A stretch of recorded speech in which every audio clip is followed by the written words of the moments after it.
Bon, évidemment, on va en parler. Évidemment, on va en parler. Oui, on va en parler. Alors, juste avant qu'on commence, évidemment, je vous appelle à tous à plusieurs règles d'usage.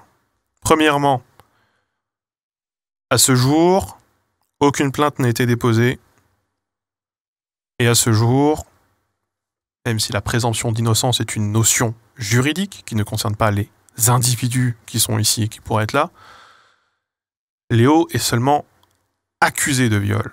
Voilà, il n'a pas été reconnu coupable de quoi que ce soit. Il est important que je fasse cette distinction pour des raisons évidemment légales. Je n'ai pas envie d'être poursuivi en diffamation, tout simplement.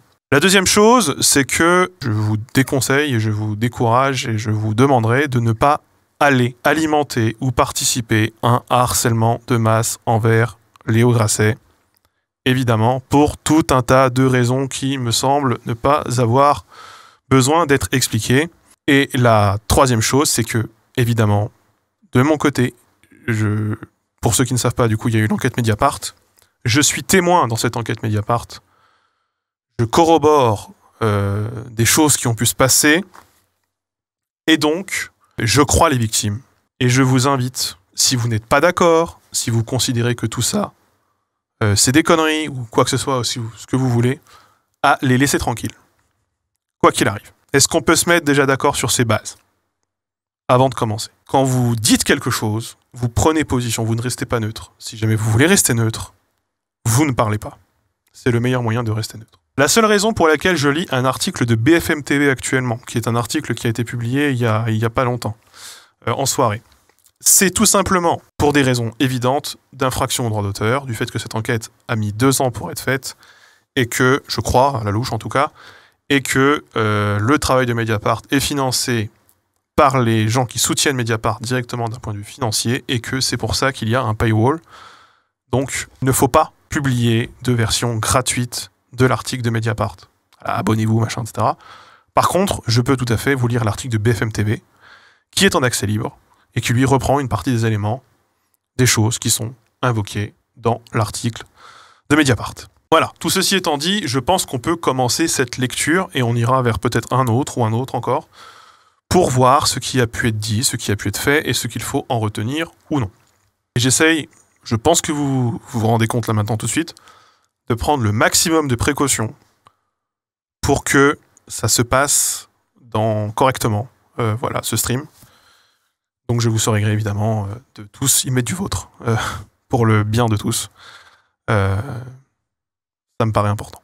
Donc viol, violence sexuelle et psychologique, le youtubeur Léo Grasset mis en cause par plusieurs femmes. Un article qui ici a été rapporté par Mathieu Haït-Lashkar, ou Et-Lashkar, je ne sais pas comment on dit. Plusieurs femmes ont apporté leur témoignage dans une longue enquête mise en ligne ce jeudi par Mediapart, dans laquelle l'une d'entre elles évoque notamment un viol commis par le vulgarisateur scientifique Star, qui cumule plus d'1 million d'abonnés, 1,3 million je crois d'ailleurs, sur YouTube. Pour l'heure, aucune plainte n'a été déposée, c'est ce que je vous disais tout à l'heure. Donc dans une enquête publiée ce jeudi, ça a été publié à midi je crois, Mediapart a recueilli les témoignages de 8 femmes qui mettent en accusation le youtubeur Léo Grasset, alias Dirty Biology, star de la vulgarisation scientifique sur la plateforme des vidéos en ligne. YouTube. Sa chaîne, créée en 2014, donc effectivement compte 1,3 million d'abonnés, son succès est tel que le vidéaste est devenu avec le temps co-créateur d'une émission écartée, bien co-créateur. Sur ce point, dans l'émission de Mediapart, il était défini comme seul créateur de la web-série Vortex, ça a été cité comme ça. Non, il est co-créateur du format et n'est intervenu que sur la saison 1, et pour anticiper des questions qui ont déjà été posées, non, il ne touche pas d'argent sur les saisons suivantes. Il n'a participé qu'à la saison 1, et ensuite il n'a plus participé du tout au Vortex. Je pense que c'est important quand même de le noter. Voilà. C'est pour éviter que vous alliez emmerder des gens qui bossent sur le Vortex qui n'ont rien à voir du tout avec cette histoire. Donc il est aussi auteur de plusieurs livres à succès, évidemment. Ça c'est le côté pile. Et pour le côté face, eh bien, il est accusé de viol, de violence sexuelle et psychologique. Donc Lisa, dont le nom a été modifié à sa demande, raconte à nos confrères avoir entretenu par... Pardon, putain, je suis un peu stressé en vrai, hein, je vais pas vous le cacher. Et j'ai plus d'eau. Je vais aller me resservir un peu après. En vrai, je suis dans une position facile, mais c'est quand même un peu laborieux d'aborder ce genre de choses, je vais pas vous mentir. Donc une relation à distance avec Dirty Biology qui vit à ce moment-là à l'étranger, elle-même youtubeuse scientifique, la jeune femme d'une vingtaine d'années se souvient d'abord d'un homme charismatique et très gentil. Ce n'est qu'en 2015 qu'ils se rencontrent et couchent ensemble. Leur relation sera ainsi jonchée de pauses. L'enquête relate. Il se voit de temps en temps, aurait parfois des relations sexuelles, puis il disparaît de nouveau sans qu'elle ne sache où ni avec qui. Parfois, dans des forums de vidéastes, il se moque d'elle, mais en privé, il revient vers elle. Ces forums, je vous le dis, sont définis comme tels, sans rentrer dans le détail. J'étais membre, je faisais partie de ce genre de choses. J'ai très largement contribué au harcèlement, du dénigrement, plus précisément. Voilà, qu'on se le dise. Comme tout le monde. Donc il se moque d'elle, mais en privé, voilà, en privé. Le truc qui est devenu excessivement malsain, c'est que j'étais retombé dans l'engrenage de l'admiration, de l'emprise, raconte la jeune femme. Surtout, la jeune femme décrit une scène particulièrement violente survenue en 2016, alors qu'ils devaient se voir, le youtubeur préfère passer la soirée avec des copains à Paris avant de finalement retrouver la jeune femme, c'est fortement alcoolisé, d'après les témoins, qu'il la retrouve, il veut alors coucher avec elle, mais elle ne veut plus. Je lui dis plusieurs fois que je n'ai pas envie, après des caresses, elle aurait essayé de se décaler, un geste qui aurait provoqué un espèce de switch dans son regard. Léo Grasset l'aurait ensuite maintenu avec ses mains autour de son cou et pénétré avec des coups très forts. Donc c'est un viol qui est décrit. Voilà, utilisons les vrais mots. Après cet épisode, Lisa, qui n'a pas porté plainte comme aucune des accusatrices, aurait subi une campagne de dégradation afin de ternir sa réputation dans le milieu de la vulgarisation scientifique. Très vrai, voilà. Je pense pouvoir affirmer que j'ai été témoin de ce genre de choses. C'est ainsi qu'une comédienne proche de la jeune femme explique avoir passé une soirée avec Léo Grasset au Québec à l'automne 2017, échangeant tous les deux autour de la notion de stalking. Le youtubeur aurait alors balancé « J'en connais une bonne, moi, de stalkeuse, ta pote », et d'ajouter, selon les propos rapportés par Mediapart, « Et moi, je lui ai bien défoncé les muqueuses ». Alors là, par contre, c'est des affaires que je ne connaissais pas. Donc, au total, elles sont 7 autres jeunes femmes à témoigner contre Léo Grasset pour violences psychologiques et comportements toxiques. La plupart décrivent un youtubeur très collant, voire manipulateur. Sollicité à plusieurs reprises par Mediapart, Léo Grasset n'a pas souhaité répondre. Alors, il faut savoir que durant l'émission de Mediapart que j'ai regardée tout à l'heure, il a été mis au courant, je crois, il y a une semaine, et qu'au départ, il a commencé à vouloir répondre, et je crois qu'ensuite, il s'est rétracté sur la demande de ses avocats. Je parle sous le contrôle du live de Mediapart qui a été fait tout à l'heure. C'est là qu'il me semble avoir entendu ça. Je dis bien qu'il me semble. Si je me trompe, eh bien, voilà, je me trompe. C'est en tout cas retourner à la source directement pour confirmer ou infirmer cette information, mais il me semble que c'est ça. Donc nous ne souhaitons pas répondre aux sollicitations de presse, Monsieur Grasset se tenant à disposition de l'autorité judiciaire dans l'hypothèse où celle-ci était saisie de ces allégations. Nous prendrons bien sûr connaissance de votre article, espérant qu'aucune atteinte ne vienne être portée au respect de son droit à la présomption d'innocence, et il a fait savoir, via ses avocats, que de toute façon serait poursuivi en diffamation toute personne qui dégraderait son image. Voilà, donc ça c'est ce qu'il a communiqué sur Instagram, sur Twitter, etc. Donc le vidéaste conteste totalement les accusations. Donc après, auprès de Romain Monté, donc ça c'est moi tout court, auprès de Monté, auprès de moi. Petite anecdote, mais je leur ai demandé du coup de modifier en Monté, et je leur ai envoyé un SMS tout à l'heure pour être juste Monté, mais j'ai tenu quand même malgré tout à être cité en mon nom, il n'y a pas de raison que je ne le sois pas. Donc vulgarisateur linguistique, Léo Grasset s'est en revanche montré plus loquace. En effet, lorsque celui-ci le contacte en avril sur Facebook, parce que choqué des révélations que lui a fait une des accusatrices en avril 2020, Grasset se serait montré indifférent. J'ai clairement des torts, hein. Il y a un peu de slut-shaming, de stigmatisation, donc du coup du comportement sexuel de certaines femmes, par des femmes, la plupart du temps d'ailleurs. C'est souvent ça qu'on définit comme du slut-shaming. Effectivement, un peu de vraie merde que j'ai faite ici et là et du storytelling. Il se trouve que c'est une petite partie d'un échange qui est beaucoup plus long, sur lequel je ne vais pas forcément revenir dans les détails, puisque pour des raisons que vous pouvez bien imaginer. Je ne pense pas que c'était le plus révélateur de cet échange.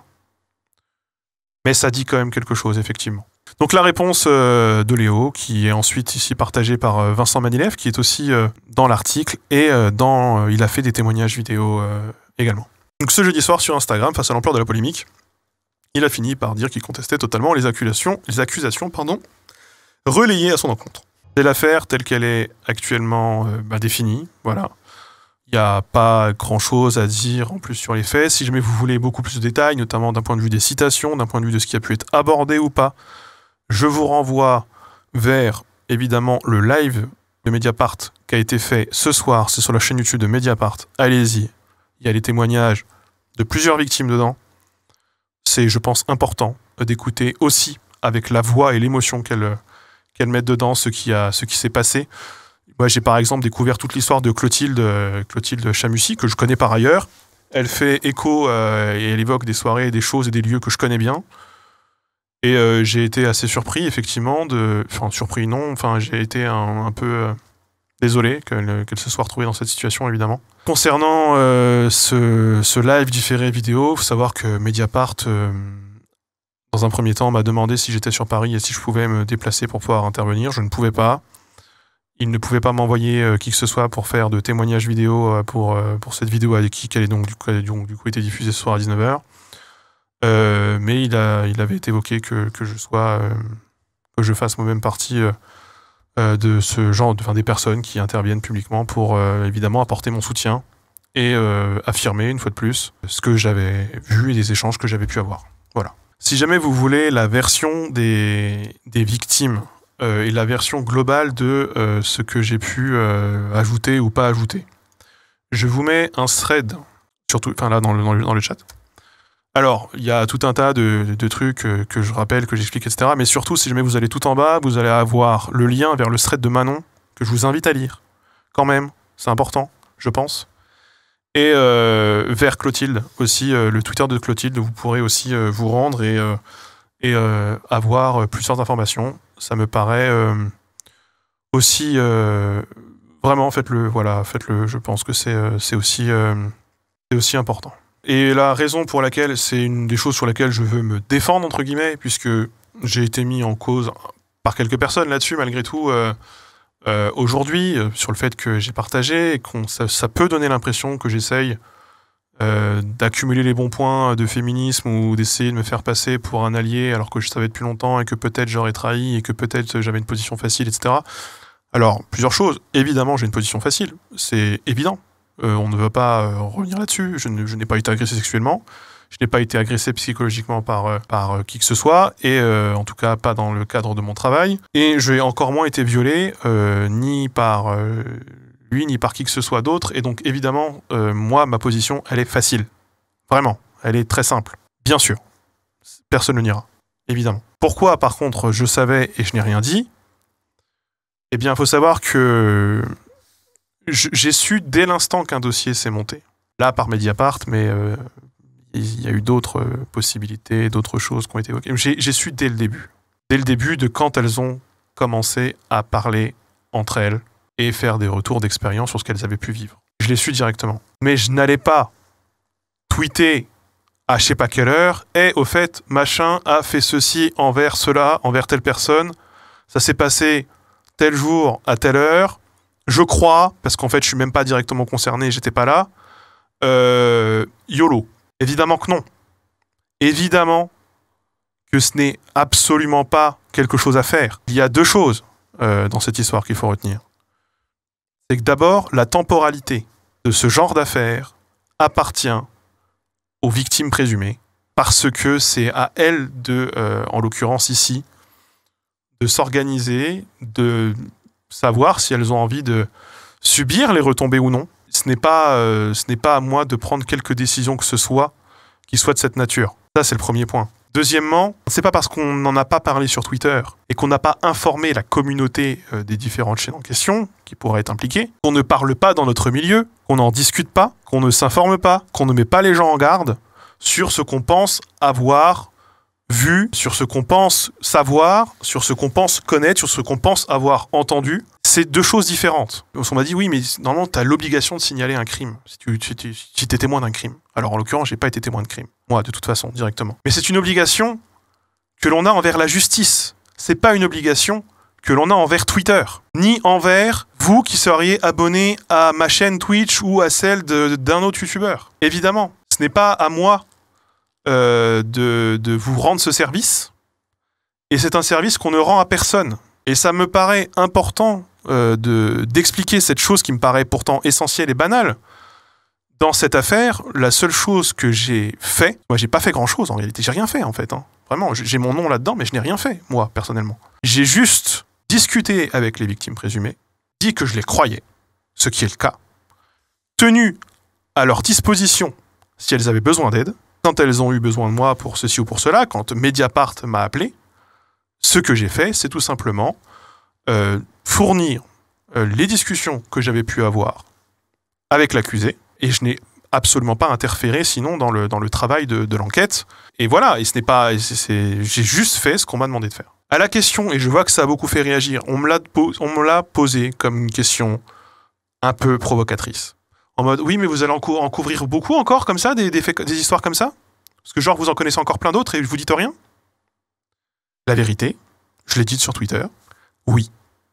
Oui, je suis au courant de faits que je pense, personnellement, mais je ne suis pas juriste, être des faits pénalement répréhensibles de la part d'un vidéaste, qui en l'occurrence n'est pas Léo Grasset, ou d'autres vidéastes, de plusieurs vidéastes peut-être même.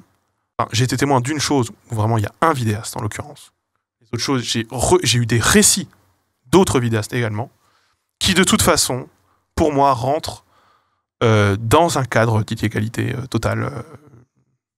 Voilà, sans pouvoir vous en dire plus. Parce que, si j'en dis plus, demain, c'est des avocats que j'ai au cul, c'est un procès en diffamation que je perds, c'est des milliers d'euros que je n'ai pas à payer, et c'est absolument pas rendre service aux victimes qui, pour certaines, n'ont pas envie qu'on en parle. Je ne vais pas les punir une deuxième fois. Donc moi, je suis toujours un peu stupéfait, vraiment stupéfait, quand sur Twitter, il y a toute une armée de personnes qui répondent « Moi, je sais ce qu'il fallait faire. Tu aurais dû faire ça, ça, ça, comme ça, et le monde serait meilleur, en gros. » Et en fait, d'une part, ça témoigne souvent d'une méconnaissance totale des faits, du sujet. Ça présuppose que personne ne s'est dit « Peut-être que c'est ça la solution », alors qu'en réalité, tout le monde se dit à un moment « La solution, c'est juste on balance tout et salut ». En l'occurrence, t'as Mediapart ou d'autres journaux qui t'expliquent « Attendez, on fait pas ça n'importe comment, sinon on va avoir des problèmes. » Parce que c'est ça aussi, évidemment. Tu peux pas accuser n'importe qui de n'importe quoi, sans preuve.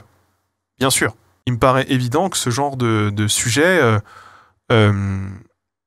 sont des sujets compliqués et ne peuvent pas se résoudre à c'est bon, t'affiches machin en public et c'est fini et on passe à autre chose. Ça ne marche pas comme ça. Et Maeve Blue a raison ici, effectivement, qui nous dit qu'elle a subi des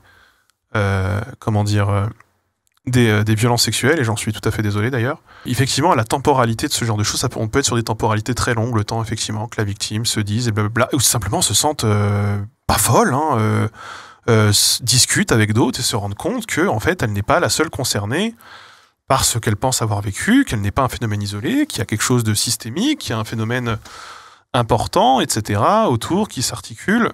Voilà, bon, tout ça prend du temps. Tout ça prend du temps énormément. Alors encore une fois, je rappelle ici que Léo est accusé, qu'il n'a pas de plainte qui a été déposée et qu'il est présumé innocent, tout comme les victimes sont des présumées victimes. Voilà, ça, il faut que je vous le rappelle. Le live Mediapart l'a rappelé une bonne demi-douzaine de fois. J'imagine qu'il faut que je fasse au moins la même chose pour être sûr que tout soit clair.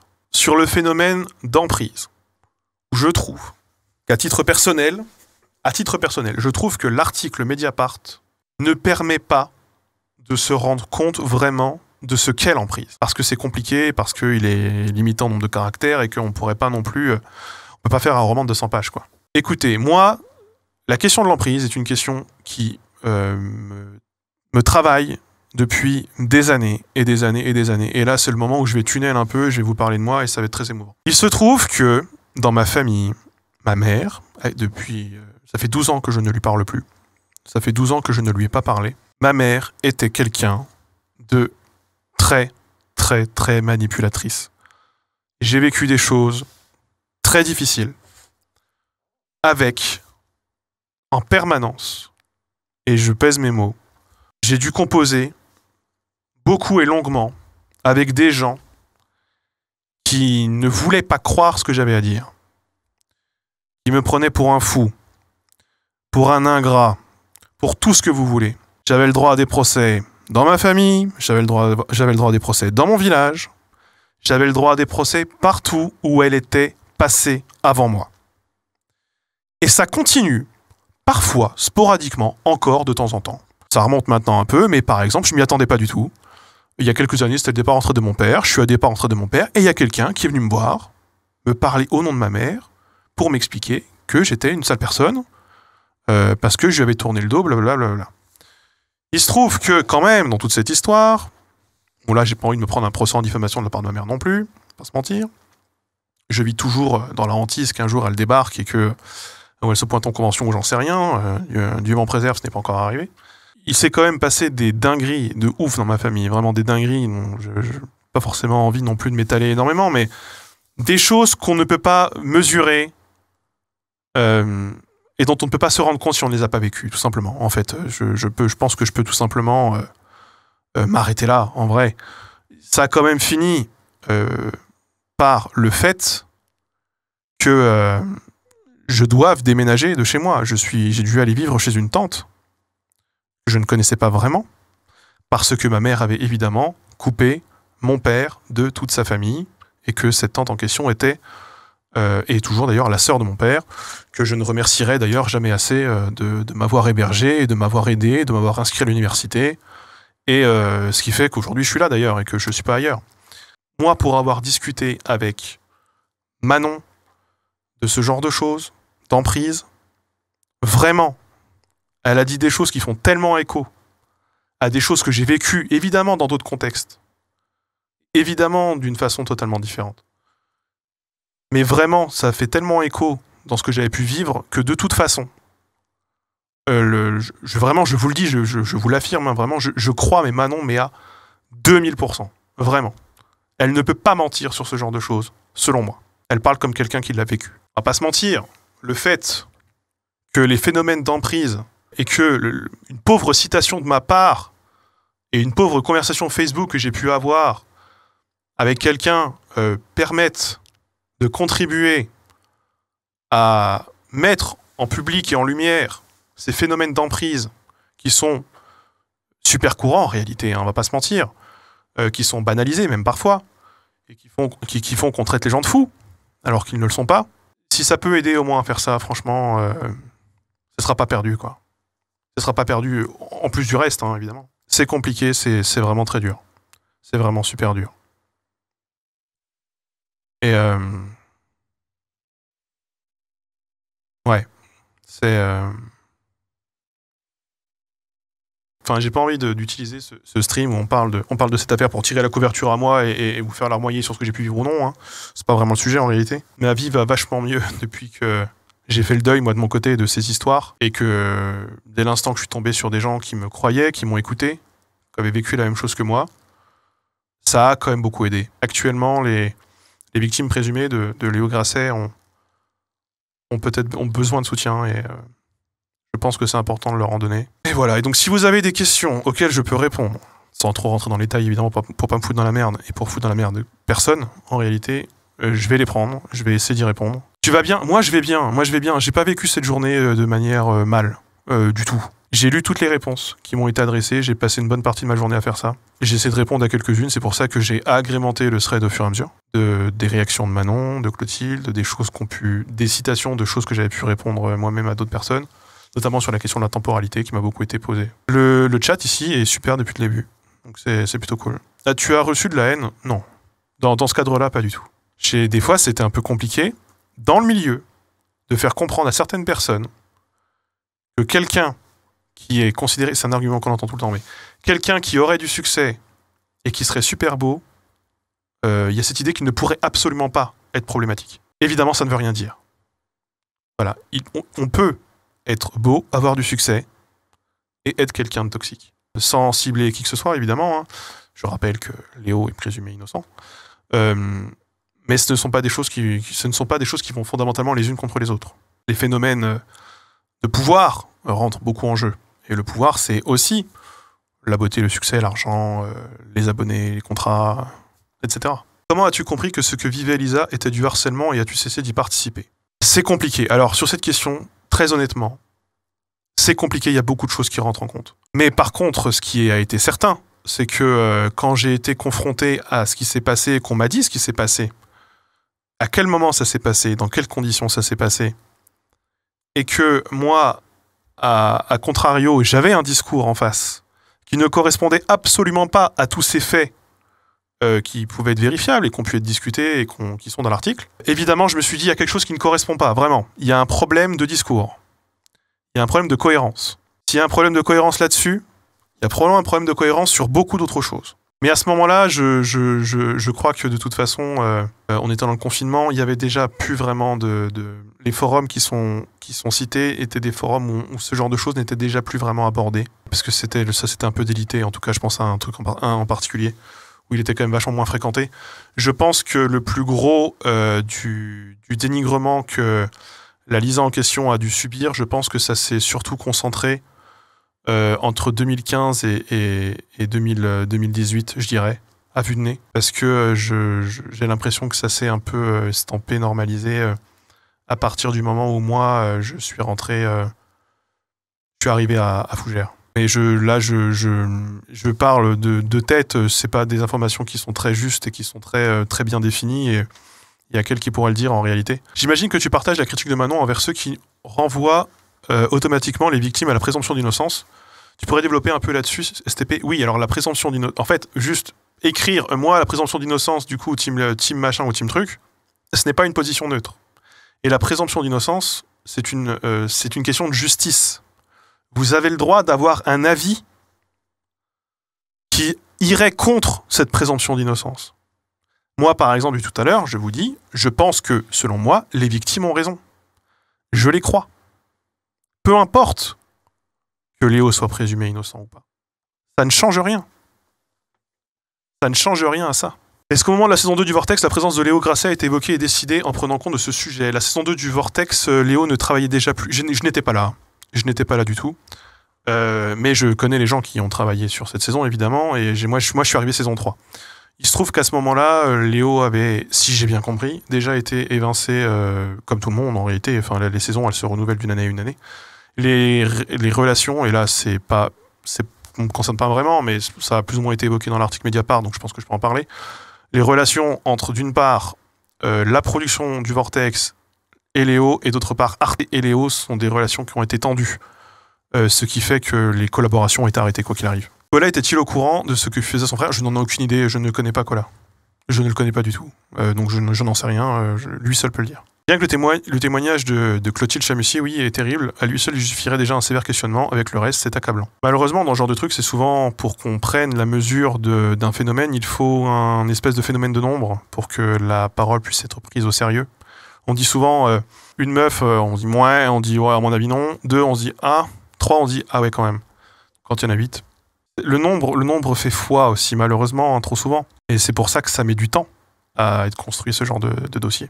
As-tu une idée du temps entre le début de l'enquête et aujourd'hui? Alors, très dans les détails, non. Tout ce que je peux vous dire, c'est que moi, les premières fois où j'ai échangé avec Manon à ce sujet correspondent à quelques jours, peut-être semaines, mais je crois jours, avant le moment où je confronte Léo, ce qui suggère que ça devait être vers mars-avril 2020. À partir de là, a commencé à être discuté de comment régler, je pense, ce problème. Mais alors là, je peux pas vous en dire plus, puisque je n'ai, encore une fois, moi, ce que je vous disais tout à l'heure, c'est que j'ai pas fait partie du tout ce travail d'enquête. Moi, je me suis juste mis à disposition de ce travail. S'il y avait besoin de quelque chose, je le fournissais. Et s'il fallait dire la vérité, ce qui est ma vérité, hein, je la donnais. Je me suis juste mis à disposition. Évidemment, je ne suis pas enquêteur moi-même. Et je ne suis pas le principal intéressé. Et je ne suis pas l'une des victimes présumées directement. Donc ce n'est pas à moi de savoir ce genre de choses. Quelle est la limite de la diffamation? Je n'en ai aucune idée. C'est pour ça que j'essaie de faire le plus attention possible. Comment il a réagi à la confrontation? Se remet-il en cause? Comme vous le voyez dans l'article Wikipédia... Putain, pas du tout. Dans l'article Mediapart en question, non. Il m'a même dit plutôt qu'il était déçu de mon comportement et déçu que je croie à ce genre de choses. Et je lui ai répondu, je crois, sur le moment, que j'avais vu des conversations qu'il avait échangées lui-même avec les personnes en question et que ces conversations n'allaient pas dans le sens du récit qu'il essayait de me livrer et qu'il y avait un problème global de cohérence. Grosso modo, voilà, je parle évidemment. Voilà, c'est dans les choses que j'ai envoyées à Mediapart. Non, mais s'il fallait dire quelque chose, je le disais, pas dans le sens faites-moi dire quelque chose et je le dirais. Et non, évidemment que non. Dans le cadre de la réalité et de ce que je pouvais moi-même prouver, évidemment, en l'occurrence par des conversations, par des extraits, des messages, des choses identifiables très spécifiquement, pour que, évidemment, bien sûr, dans ce cadre-là, évidemment, il va sans dire. Je n'allais pas dire, non, faites sans moi, par contre, Moi, je vous soutiens de loin, mais je ne veux surtout pas apparaître ni être cité dans ce genre d'histoire. Vraiment pas. Pas de ce pain-là, mais mes petites tapes dans le dos. Non, enfin voilà, c'est en ça que je vous dis que je me mettais à disposition. Est-ce que tu as eu peur que le confronté te porte préjudice dans le milieu de YouTube? Non. Je savais que c'était probable, que ça pouvait arriver, que c'est peut-être arrivé même, je ne sais pas. Je n'en ai aucune idée, mais si demain on me disait, voilà, suite à cette confrontation, du coup, parce qu'après on n'a plus de contact du tout, on n'a plus du tout échangé, on n'a plus travaillé ensemble, il a disparu pour moi. Si après ce moment-là, après ce moment où finalement il s'est retrouvé isolé de la vulgarisation qu'on se le dise, il avait dit à d'autres personnes, attention, machin c'est un faucheton, machin c'est ceci, machin c'est cela, que ce machin en question c'était moi, je ne serais pas spécialement étonné, puisqu'en fait ça arrive souvent dans ce genre de cas de figure. Est-ce que moi ça a eu un impact négatif sur mon activité économique? J'ai pas l'impression. C'est en ça que c'est pas un très gros risque pour moi de témoigner non plus, d'ailleurs. Je ne joue pas très gros, qu'on se le dise. Voilà, c'est pour ça qu'il faut pas me lancer des fleurs, hein, vraiment pas. Et celles qui jouent gros, ce sont les victimes en question. Là, pour le coup, elles jouent plutôt gros. As-tu des nouvelles des femmes qui ont témoigné? Comment vont-elles? Alors, je n'ai pas de nouvelles d'aujourd'hui, à part une personne. Mais j'ai des nouvelles d'hier. Je comptais en reprendre de toute façon. Là, j'ai eu une journée un peu compliquée. Je pense que elle aussi, et je ne voulais pas vraiment rajouter au flot de ce qui a pu être dit ou fait. Donc je comptais attendre demain ou après-demain pour être sûr que ça se tasse, et enfin que ça se tarisse un peu, et essayer d'avoir un peu, voilà, de venir un peu en queue de peloton, quoi, essayer de réaffirmer mon soutien. C'est sympa de prendre des nouvelles, mais il faut laisser le temps. Ouais, voilà, bon. C'est compliqué, hein, la temporalité est très compliquée. J'ai peur de mal faire, qu'on se le dise, j'ai peur de mal faire. Et ça a été beaucoup de questionnements de ma part aussi, hein, de comment est-ce que je fais pour ne pas mal faire. Est-ce que c'est Mediapart qui est venu suite à des rumeurs, ou est-ce que les victimes qui les ont contactés? Je ne sais pas. Là, je ne maîtrise pas, encore une fois, je ne maîtrise pas ce genre d'informations. Je ne sais pas si ça finira en justice, je n'en ai aucune idée non plus. Ça, encore une fois, ce n'est pas des choses ni des décisions qui m'appartiennent, de toute façon, évidemment pas. Mais s'il fallait que je témoigne un jour à un tribunal dans ce genre d'histoire, évidemment que j'irai. Tout YouTube savait. Non. Non, en vrai, non. Beaucoup de gens savaient. Et au fur et à mesure du temps, beaucoup de gens, de plus en plus de gens le savaient. Moi, ça a commencé par, il faut pas trop en parler, parce qu'on sait pas trop, on veut pas mettre qui que ce soit dans la sauce non plus, et on n'a pas envie que ça se retourne contre qui que ce soit. Mais je me suis rendu compte au fur et à mesure, en parlant avec des gens à qui je n'en avais pas parlé, qu'ils savaient, ou qu'ils en parlaient, ou qu'ils avaient eu écho de telle ou telle chose dite par telle ou telle personne. Ce qui fait que finalement, l'information, ou les informations, les multiples informations, des multiples témoignages, apportés par les multiples témoignages, se sont diffusés de toute façon. Mais certains, que j'ai, moi, à qui j'ai parlé il y a assez récemment encore, n'étaient pas au courant. Donc tout le monde n'était pas au courant non plus. C'est un petit milieu, c'est vrai, ça a été dit plusieurs fois. Il faut aussi prendre en considération que avril 2020, on était confinement. Là, on sort seulement des confinements. Les événements n'ont pas tous repris. Tout le monde n'est pas... Moi, c'est là, par exemple, là, je me rends à Paris demain. C'est la deuxième fois, en 2 ans que je me déplace de l'endroit où j'habite pour un événement pro, un événement public pro. Et c'est les endroits où on rencontre d'autres personnes, d'autres vidéastes, où on discute. Donc il y a eu aussi cette absence d'événements et cette absence de discussion. On n'a pas, je pense... aider à ce que tout le monde sache non plus. Hein. Donc il y a des gens vraiment qui ne savaient pas et qui doivent aujourd'hui tomber de très haut. Des gens qui probablement fréquentent les hauts et qui se disent « Putain, cette enquête, j'aurais jamais imaginé que tout ça soit possible ou que ce genre de fait puisse lui être reproché. » C'est très probable, malgré tout. Il faut pas non plus se dire que tout le monde savait et que tout le monde s'est tu pour le protéger, par exemple. Ce serait... dans le cadre où, encore une fois, il serait reconnu coupable, puisqu'il ne l'est pas à l'heure actuelle reconnu coupable. Voilà, ça me paraît quand même important aussi de le préciser. Et il se trouve que pour la plupart du temps, moi, ce que j'ai fait, c'est que j'ai demandé du coup aux intéressés, aux victimes présumées, si je pouvais en parler à telle ou telle personne. Pour essayer d'agrandir le cercle, mais de manière assez contrôlée. Le seul truc qui me gêne, c'est l'ampleur du trash talk envers Lisa durant ces années en interne, et que certains sur Twitter se lavent de ça en mode « Désolé, j'ai cru à ces mensonges ». Alors que c'est pas du tout normal de trash talk à ce point en forum privé, même une personne qu'on pense sincèrement mauvaise. J'ai envie de te dire,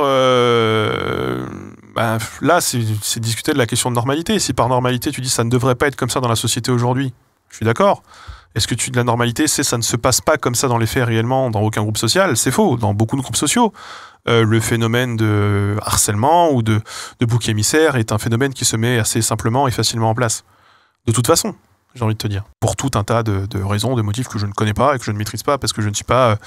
je fais pas de psychosociaux spécifiquement et je ne suis pas non plus...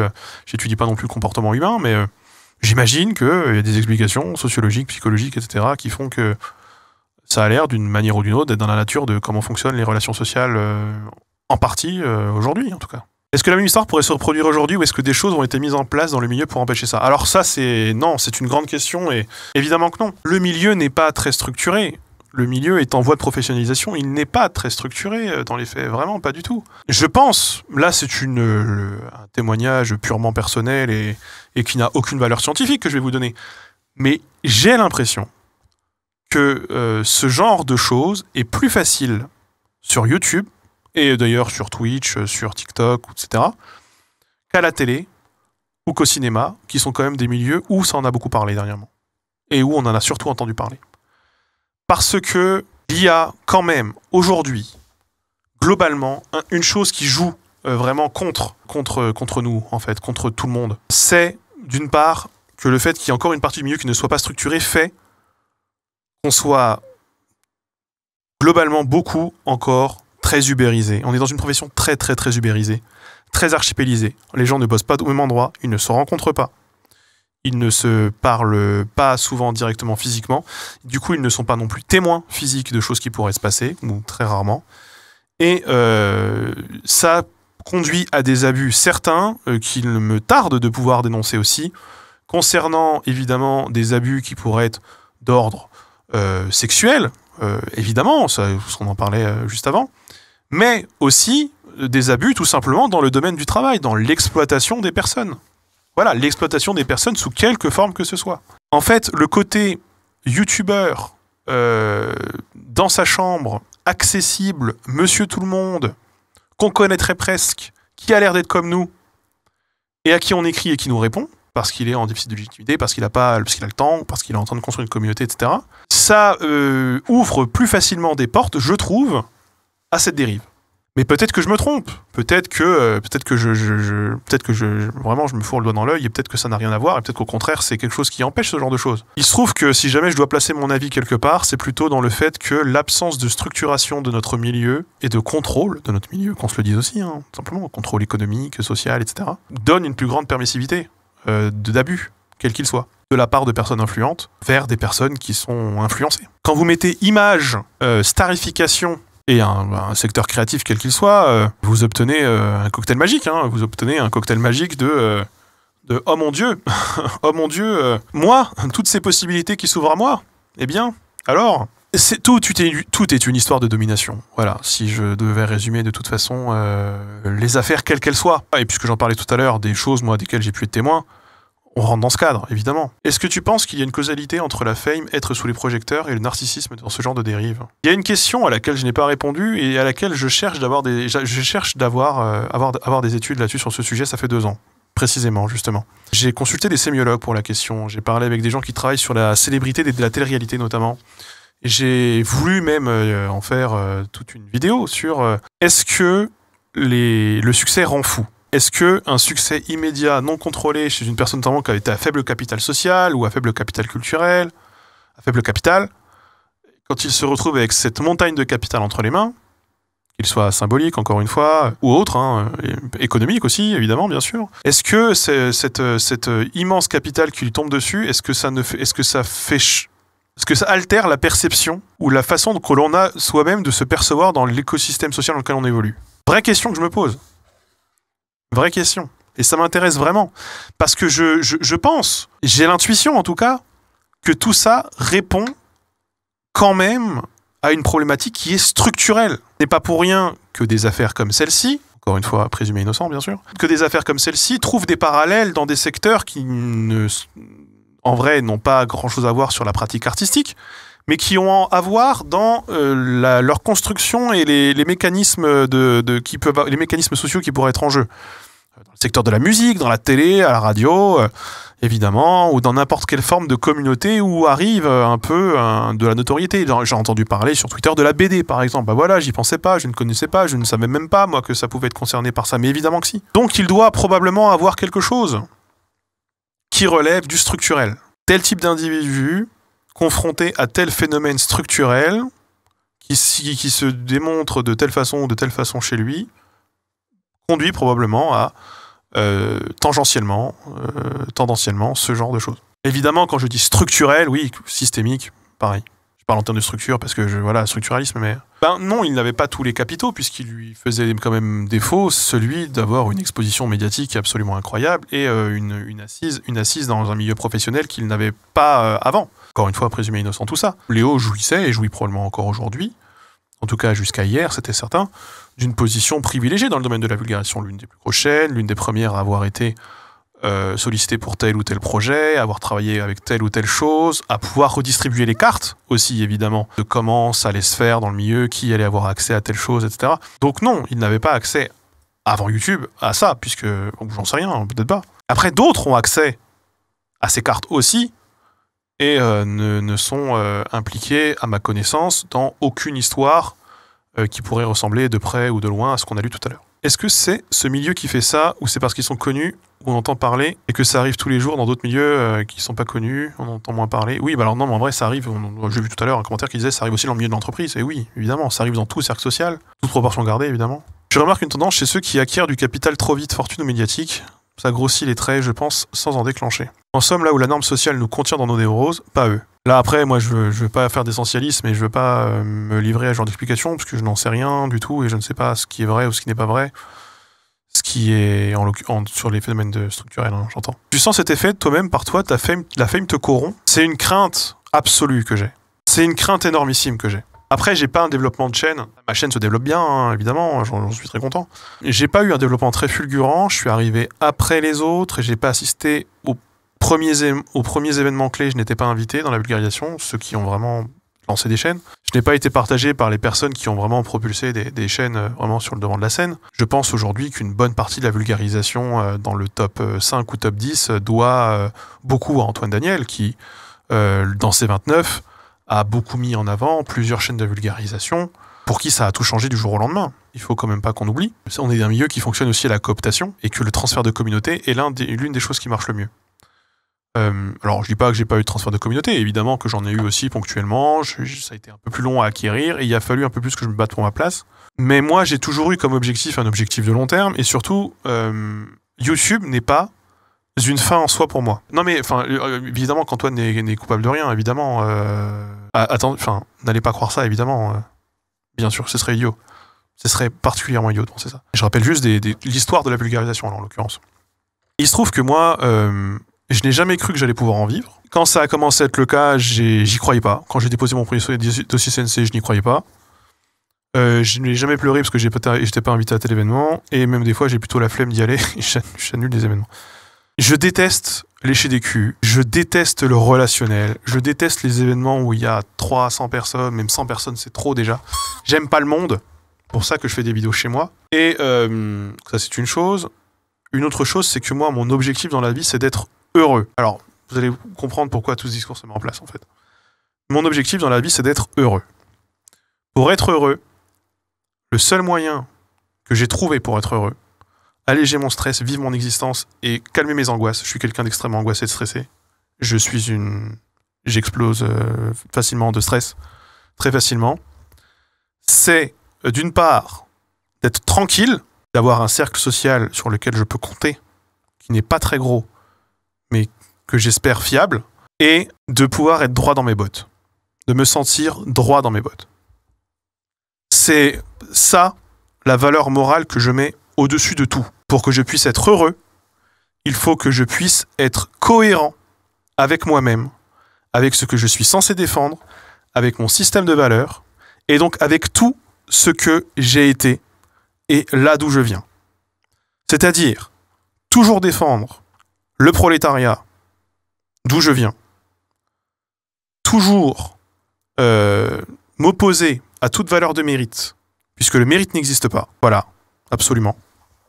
Le mérite n'existe pas. De fait, être conscient et vraiment ne jamais oublier que j'ai eu de la chance de m'en sortir, de quand on m'a foutu dehors, d'aller vivre chez une tante qui m'a inscrit à la fac, de pouvoir faire mes études, même si ça a été compliqué, de réussir, de m'accrocher, parce que à tel moment, j'avais telle possibilité de le faire, telle personne m'a aidé, j'ai eu le soutien de tel machin, etc. Et quand j'ai lancé ma chaîne YouTube, de l'avoir fait au bon moment, dans les bonnes conditions, avec l'aide des personnes qui m'ont aidé, dans les moments où j'en ai eu besoin, tout ça, c'est une question de chance. Donc, j'ai de la chance. Tout ceci, j'espère, est censé, en tout cas, même si, évidemment, j'ai un ego, comme tout le monde, et j'ai une forme de narcissisme, évidemment. Je suis en train de parler devant 1900 personnes et leur raconter ma vie, ces gens écoutent. Et je ne m'arrête pas. Voilà, évidemment que ça rentre là-dedans. Évidemment que ça aide à booster mon ego, et évidemment que ça aide à moi-même me sentir moi, et à me confirmer dans les choix que je fais, et à m'aider à m'orienter, et à me dire que, ben putain, s'il y a des cons pour écouter ça, c'est que je suis peut-être pas aussi con et ils ne le sont peut-être pas non plus. C'est une forme d'égoïsme et de narcissisme, en fait, en réalité, de tout ça. Mais quand même, tout ça pour dire que cette chance est censée m'accrocher quand même à une forme d'humilité. Et ensuite, YouTube n'a jamais été pour moi un objectif dans la vie. J'ai débarqué sur YouTube, je connaissais pas les vidéos YouTube. J'avais jamais regardé Karim Debache ni Usul, on se foutait tous de tout le monde se foutait de ma gueule. J'ai fait que je rattrape mon retard. J'ai regardé les vidéos de Dorian, ça faisait déjà un an que je le connaissais. Parce que j'avais jamais regardé non plus. J'ai jamais regardé YouTube à l'époque. Globalement, je sais que YouTube, les choses se passent bien, ça me fait vivre. Je fais les projets que je fais quand j'ai envie de les faire, comme j'ai envie de les faire. Je suis content, j'ai pas besoin de plus, mais j'obtiens plus le temps passant, parce qu'il y a de plus en plus il y a une forme d'accumulation de capital qui se produit dans mon économie et dans ma société. Donc je bénéficie de toutes les des meilleures conditions, alors pas des meilleures à l'échelle du microcosme, mais je suis plutôt dans les gens qui s'en sortent bien, voilà, donc je suis heureux de ça. Je suis dans une espèce de classe moyenne de youtubeurs qui s'en sortent bien. Sachant que YouTube, probablement qu'à l'échelle de ma vie, ce sera une parenthèse. Là, ça fait 6 ans que je fais ça. Où je serai dans 2, 3, 4, 5 ans, aucune idée. Je vais pas commencer à orienter toute ma vie de manière très court-termiste vis-à-vis d'une plateforme qui change tout le temps, d'un milieu qui évolue en permanence, d'indicateurs qui peuvent s'effondrer du jour au lendemain, et j'en sais rien, on ne sait pas ce qui peut arriver demain. Moi, mon objectif a toujours été d'être heureux, d'être cohérent avec ce que je fais, et moi, les projets qui me tiennent les plus à cœur, les projets qui vraiment m'animent dans ma vie, qui sont ma raison de vivre aujourd'hui, sont des projets dont je n'ai jamais parlé sur ma chaîne YouTube, dont je n'ai, je crois, jamais parlé sur Twitch, et dont, en réalité, la plupart des gens qui m'entourent, je ne leur en ai jamais parlé non plus. Et tout ce qui se passe actuellement, je vise, moi, mon objectif dans la vie, mon objectif professionnel, d'accomplissement ultime, n'est pas lié à YouTube. Ça viendra, progressivement. J'ai pas envie de louper ma chance, j'ai pas envie de mal faire, donc je prends mon temps. Voilà, ça fait 30 ans que j'attends. Enfin, 30 ans, non. Ça fait 20 ans que j'attends. Depuis mes 10 ans. Voilà, depuis mes 10 ans, j'ai ça dans ma tête, ça se construit au fur et à mesure, et quand ce sera prêt, ça sortira. C'est pas un teaser, non, c'est pas un teaser, c'est juste pour vous dire que, de fait, ça me permet de remettre en perspective ce qu'est YouTube pour moi. YouTube, c'est un outil. Si demain, alors évidemment, si demain j'ai plus de chaîne YouTube et que il faut que je retourne à faire des crêpes au marché, je ferai la gueule, je le vivrai mal. Bien sûr, c'est vachement plus simple de se lever à l'heure qu'on veut le matin, de faire des vidéos sur des sujets qui nous animent, et puis être énervé 2 secondes, être honnête, être soi, et que ça plaise à des gens et qu'on puisse le vendre. C'est un privilège ultime, en fait. C'est le privilège de personne et c'est le privilège ultime. Le fait, juste ça, juste d'avoir des gens qui m'écoutent et que je gagne de l'argent, gagner de l'argent pour donner mon avis, franchement, sans déconner, c'est quand même pas la position la pire. Même plutôt la meilleure des positions. Pour répondre du coup à la question, est-ce que j'ai peur que le succès m'explose à la tête? Oui, j'ai peur. Évidemment, j'ai été confronté autour de moi à ce genre de phénomène plus d'une fois. J'ai été déçu amicalement plus d'une fois à cause de ça. Donc évidemment, c'est une peur. Mais en même temps, je me dis que de par mon environnement social actuellement, de par la vie que je mène, de par mes centres d'intérêt et de par ce qui est l'avenir, j'ai envie, il y a ma femme dans le chat qui est en train de répondre comme quoi elle me fera redescendre s'il faut, j'espère bien. Voilà, je pense que j'ai mis en place quelques garde-fous, mais on n'est jamais à l'abri de rien en fait. Hein. Et je pense qu'on ne s'en rend pas compte soi-même. Je pense que c'est important d'avoir des gens autour de soi pour nous dire « Franchement mec, tu parles trop de ça ». Et Shnabi qui est dans le chat, Shnabi pourra être peut-être un indicateur de est-ce que j'ai été cohérent à long terme, lui qui me connaît depuis 10 ans maintenant. Ça fait déjà 10 ans. Je sais qu'il faut évoluer tout en gardant une cohérence. Ça me tient particulièrement à cœur, en fait. Je veux pas trahir qui je suis, et je veux surtout pas trahir, et c'est un truc qui est très fort, je pense, chez moi aussi, je ne veux pas trahir mes origines sociales. Je ne veux pas trahir qui j'ai été. Je me détesterais et je me haïrais si, comme beaucoup, je me disais ouais, vraiment, tous des connards, là d'où je viens, moi je m'en suis sorti parce que vraiment, j'ai été frappé par la grâce et où j'ai travaillé longuement, je sais pas quoi, essayer d'attribuer ça à des valeurs personnelles et inhérentes à mon corps, à mon esprit. Non, on n'est pas là-dessus. Hein. Est-ce qu'en général, les youtubeurs streamers ne sont pas isolés avec le monde extérieur et donc le succès leur monte à la tête? Je me demande si les gens à qui le succès ne monte pas à la tête ne sont pas justement ceux qui sont à fond dans des soirées un peu sélectes, où dans ces soirées-là, le compteur d'abonnés est important et il va guider vos interactions sociales, avec qui vous avez le droit de parler et avec qui vous n'avez pas le droit. Il y a une espèce... voilà, les gros traînent avec les gros, les moyens avec les moyens, les petits avec les petits. Malgré tout, c'est super dur de bouger d'une case à l'autre. Et c'est toujours un aller simple. Donc je pense que c'est plutôt dans ce genre de milieu que le succès a un impact socialement. Et pas tant les gens qui sont chez eux et qui font leur bail dans leur coin, en fait. Je pense, hein, je pense. Je dis pas que c'est pas possible, évidemment. Ça dépend comment ton cercle social est constitué. Moi, dans mon cercle social, il y a des gens qui sont encore en études, il y a des gens qui sont au RSA, il y a des gens qui touchent la hache, il y a des gens qui sont en galère de fric et qui doivent changer de boulot 3 fois par an et joindre les deux bouts. C'est ça mon cercle social ici. C'est pas des CSP+, c'est pas que des vidéastes. Des vidéastes pour qui ça marche, évidemment. Parce qu'on pourrait aussi parler de tous les vidéastes pour qui ça ne marche pas. Et eux, leur avis est de fait inexistant. L'énergie qu'ils investissent en permanence est de fait perdue et invisibilisée, qu'on se le dise, voilà. Ils sont les grands perdants du système, les grands perdants, l'armée des grands perdants, nécessaires pour qu'il n'y ait que quelques gagnants qui nous expliquent que c'est parce qu'ils ont travaillé alors qu'ils ont eu de la chance, en réalité, au fond, finalement. Donc voilà, c'est compliqué. Et d'ailleurs, il y a un phénomène qui est en train de se passer, dont on pourrait longuement parler, et j'aimerais qu'on en parle un jour, ça viendra. C'est toutes ces carrières avortées sur YouTube alimentent une armée de monteurs pour d'autres youtubeurs, ou d'autres streamers d'ailleurs, qui souvent sont invisibilisés, exploités, dans l'indifférence la plus totale. Et avec une espèce de, on peut le dire, une espèce de d'omerta, là aussi, sur ce genre de sujet.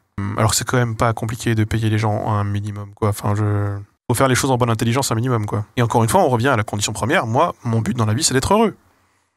Ça va contre ce principe. Pour être heureux, faut être cohérent avec soi-même. Pour être cohérent avec soi-même, faut être cohérent avec ses valeurs. Pour être cohérent avec ses valeurs, ça veut dire aussi des fois se surveiller un minimum. Après, la question, encore une fois, sous-jacente, c'est est-ce qu'on se rend compte que ces valeurs changent, qu'on prend la tangente et qu'on se met à œuvrer dans le camp du mal, entre guillemets, dans le camp de ceux qu'on déteste. Et je n'ai pas de réponse là-dessus. J'aimerais bien comprendre. Je pense que je deviens capitaliste malgré tout. Hein. Je pense que je m'arrange aussi avec ma conscience comme je peux. Hein. Dans l'émission Mediapart, Marine Perrin et Manon Bril soulignaient par exemple que Léo parlait énormément de sexe en privé, comme dans ses travaux. Pour ma part, en ce qui me concerne personnellement, ce n'est évidemment pas, je pense, de par mon genre, du tout la teneur des discussions que j'avais avec lui. Oui, je les crois et je vois assez bien dans quelle dynamique ça puisse s'inscrire. Et en tant que public, il n'y a pas grand-chose que vous puissiez faire, évidemment. Vous ne connaissez pas les gens qui sont dans les vidéos YouTube, vous ne les connaissez pas, vous ne les voyez pas, vous ne savez pas ce qu'ils font dans le privé, vous ne savez pas ce qui se passe. Quand ils ont des enfants, vous ne savez pas comment ils les éduquent. Quand ils ont des familles, vous ne savez pas ce qu'il s'y passe. Quand il y a... vous ne savez pas ce qu'ils bouffent le midi, vous ne savez pas quels sont leurs goûts personnels. Pour la plupart, vous ne savez pas pour qui ils votent ou quelles sont vraiment leurs idées politiques profondes. De fait, il est absolument impossible de définir qui pourrait être accusé de quoi. Évidemment que c'est pas possible. Il y a des gens qui vous paraîtront hautains, D'ailleurs, c'est souvent un procès qui m'est fait, d'ailleurs. Il y a beaucoup de gens, je vois régulièrement, des gens qui disent « Ouais, Linguistica, il est hautain, il parle avec un ton de merde, vraiment, il est super pédant, qu'il aille niquer sa mère, vraiment, j'en peux plus, trop arrogant ce gars. » Bon. Moi, c'est pas la vision que j'ai de moi-même, par exemple. Il va sans dire. Et c'est, je crois, pas la vision que les gens qui m'aiment bien autour de moi ont. Mais je ne peux pas aller contre cette vision si c'est ce que je transparais en vidéo, si c'est ce qui transparaît. Bon, bah voilà, c'est pas grave, c'est comme ça. Donc, on se fait chacun aussi des idées de ce que sont les gens qu'on voit et qu'on ne fait que voir, tout simplement. Moi, ce que je peux vous dire d'expérience, évidemment, c'est qu'il y a des personnes que vous pensiez sympas, loquaces, ouvertes, dynamiques, ce que vous voulez, et en fait, vous vous rendez compte que pas du tout. Dans le privé, ce sont plutôt des gens pas sympa, volontiers méchant. Bon, ça arrive. Et à contrario, il y a des gens qui ont une sale réputation de par leurs vidéos, où ils paraissent même insultants parfois, méchants, hautains, ce que vous voulez, etc. Et en fait, ce sont des gens qui sont plutôt réservés, à l'écoute, etc. On se construit aussi chacun un personnage dans nos vidéos. Le personnage qui est le plus facilement incarnable pour nous-mêmes. Ce personnage peut correspondre à qui nous sommes dans la réalité parce que ça s'est instauré comme ça, mais ce personnage peut aussi être ce qu'on aurait envie d'être ou une chose qu'on aurait envie d'incarner. Vous ne pouvez pas savoir. Et j'ai même envie d'ajouter quand même aussi ça, puisqu'on en parle depuis tout à l'heure, mais il y a aussi effectivement une donnée à rentrer en considération dans ce calcul, c'est qu'il y a des retours qui peuvent être très différents en fonction des personnes sur une personne donnée. Et là, on rentre dans la catégorie de « Oui, mais t'as combien d'abonnés? Il en a combien? Est-ce que toi, il te lèche pas un peu le cul parce que t'en as beaucoup et qui sait que tu peux lui apporter gros et que ben, nous, comme on en a pas, il nous chie à la gueule ?» Alors là, ça c'est typique, j'ai envie de vous dire. Typique. Genre, ça arrive tout le temps. C'est, je pense, l'une des choses les plus courantes dans ce milieu. Plusieurs avis sont aussi nécessaires pour se faire une idée objective de... ou en tout cas la moins subjective possible de qui serait quoi humainement. Voilà, je vois qu'il y a plusieurs vidéastes dans le chat que je connais. Je pense que certains ont pu le vivre aussi de leur côté. Oui, et puis il y a tout simplement des gens avec qui ça passe pas parce qu'il y a un conflit de valeurs, il y a un conflit de ceci, un conflit de quoi que ce soit, un conflit de cela, des conflits de business aussi. Ça là-dessus, c'est comme beaucoup d'endroits, hein, comme beaucoup de milieux. Oui, écoute, il faut que je mette de l'huile là-dedans parce que c'est horrible. Ah là, ça le fait plus. Évidemment, ça le fait plus. Et je sais que, moi par exemple, je sais qu'il m'est difficile de regarder des vidéos de gens avec qui je me suis pris la tête ou avec qui je m'entends pas. Même si leurs vidéos peuvent être bien, je n'arrive pas à les regarder par exemple. Ça c'est une chose. A contrario, il y a des gens où je commence à regarder leurs vidéos parce que je les aime bien humainement et je me dis tiens, je vais quand même les regarder et puis finalement je suis agréablement surpris, ça peut m'arriver. Mais je conserve, je crois, malgré tout, toujours une certaine réserve, toujours un peu une certaine peur que les choses tournent mal ou d'avoir mal jugé quelqu'un dans les deux sens du terme. C'est pas facile. C'est pas facile. Est-ce que tu ne tombes pas dans une sorte de parano social? C'est facile de tomber dedans en tout cas. Oui. Oui, c'est facile. Ça déprime. Vous le savez depuis longtemps maintenant, et ça arriverait peut-être fin d'année, mais il y a une vidéo sur l'amitié qui est prévue et elle est probablement liée à une forme de paranoïa sociale. Et on a tous été déçus, on a tous été blessés par le comportement d'un tel ou d'un tel. J'ai des anecdotes, j'ai